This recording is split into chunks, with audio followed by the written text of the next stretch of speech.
जमुई सांसद चिराग पासवान ने 2024 लोकसभा चुनाव में हाजीपुर या जमुई सीट से अपनी उम्मीदवारी को लेकर जवाब दिया और कहा कि सीट बंटवारे के बाद ये तय होगा कि कौन कहां से चुनाव लड़ेगा, लेकिन उनकी जिम्मेवारी दोनों ही सीटों पर है।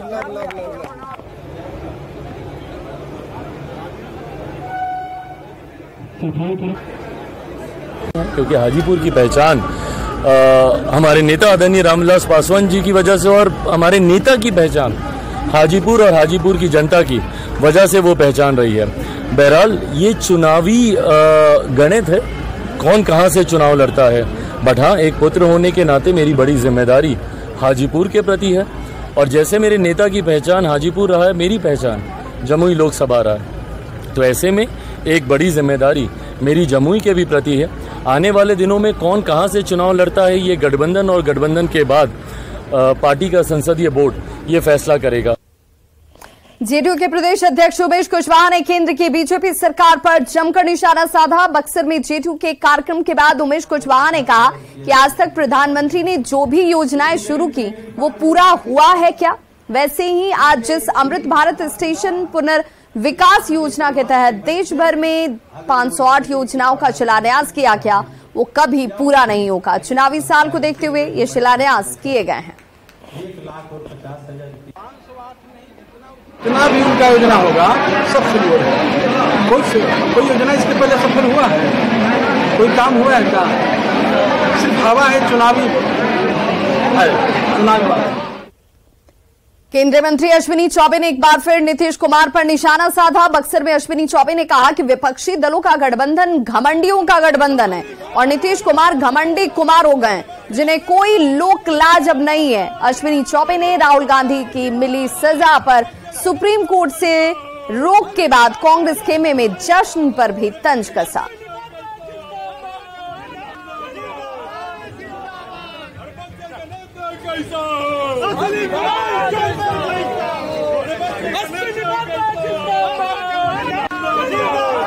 ये घमंडी कुमार और ये पलटन कुमार को पूरी पलटनियां मार करके बंगाल की खाड़ी में दबा देंगे और 25 में भाजपा एनडीए की सरकार बिहार में बनी। ये पलटू कुमार, ये घमंडी गठबंधन, धोखेदार गठबंधन, ठगों का गठबंधन बना करके चला है ईस्ट इंडिया के नाम पर, फिर अपने भेष बदल करके देश को लूटने के लिए। अमृत भारत रेलवे स्टेशन योजना में समस्तीपुर के दलसिंह सराय स्टेशन को भी शामिल किया गया। आज प्रधानमंत्री नरेंद्र मोदी ने दिल्ली से दरभंगा और सकरी स्टेशन का शिलान्यास ऑनलाइन किया। कार्यक्रम में सांसद समेत कई जनप्रतिनिधि की मौजूदगी रही। स्टेशन के विकास में 19.5 करोड़ रुपए खर्च होंगे। पीएम मोदी जैसे ही रिमोट का बटन दबाते नजर आए, स्टेशन पर लोगों के बीच खुशी की लहर दौड़ पड़ी। स्थानीय सांसद और केंद्रीय गृह राज्य मंत्री नित्यानंद राय ने इसके लिए प्रधानमंत्री को धन्यवाद दिया। फुट ओवरब्रिज बना है। विद्यापति रेलवे स्टेशन अपना पहले से ही आदर्श रेलवे स्टेशन घोषित हुआ है और वहाँ एक ट्रेन भी उसमें लगी है। विभूतिपुर के सिंगिया रेलवे स्टेशन पर राम जानकी एक्सप्रेस भी रुकी है। पटोरी में हाल ही में जन सेवा रुकी है और पटना शाहपुर पटोरी होते हुए भौती नगर तक जो डेमू ट्रेन होता है वह ट्रेन भी 4 चली। तो अमृत भारत योजना के तहत देश में आज 508 रेलवे स्टेशनों का कायाकल्प और शिलान्यास प्रधानमंत्री नरेंद्र मोदी ने किया है। कटिहार रेल मंडल के 9 स्टेशन इस योजना के तहत चयनित किए गए हैं। इनमें कटिहार जिला के बारसोई जंक्शन का 23 करोड़ की लागत से कायाकल्प होगा। आने वाले दिनों की अगर हम बात करें तो सुविधाओं की दृष्टि से बारसोई रेल जंक्शन की खास पहचान होगी। 65,000 करोड़ का हुआ करता था, वो आज है 2,40,000 करोड़ का। गंडक नदी के जलस्तर में उतार और चढ़ाव के बीच कटाव से ग्रामीण दहशत में। पश्चिमी चंपारण के ठकराहा के हरख टोला में गंडक नदी कटाव कर जल संसाधन विभाग की ओर से कराए गए कटाव रोधी काम को क्षतिग्रस्त कर चुकी है। अब जिस वजह से हरख टोला के अस्तित्व पर खतरा मंडराने लगा है। जायजा लिया संवाददाता मुन्ना राज ने।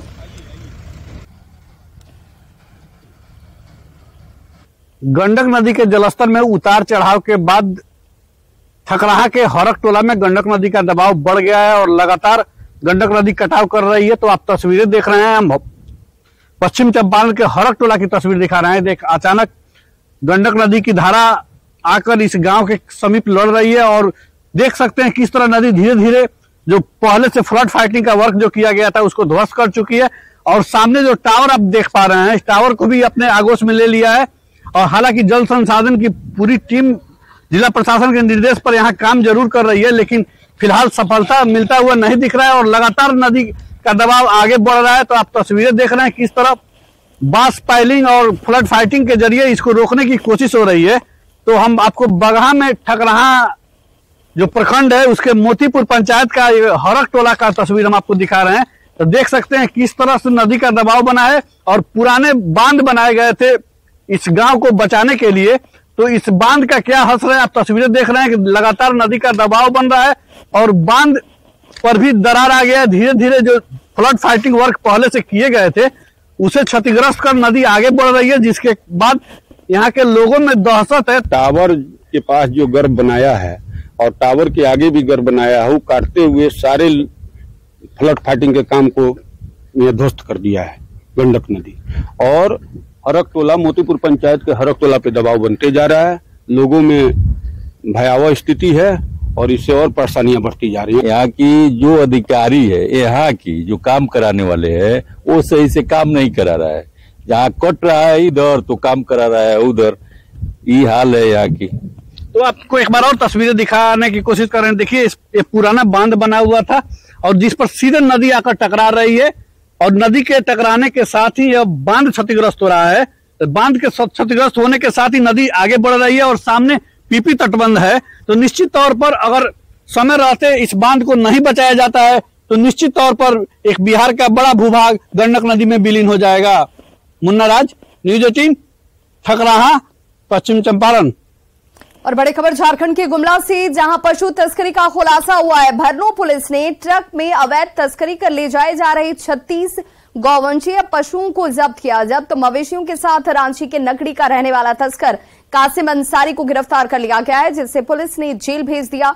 नाकेबंदी कर जांच के दौरान मवेशी लदे ट्रक लेकर भागने के दौरान इसका पीछा किया गया और पुल के पास इन तस्करों को पकड़ा गया है, लेकिन ट्रक चालक और खलासी मौके का फायदा उठाकर भाग निकले।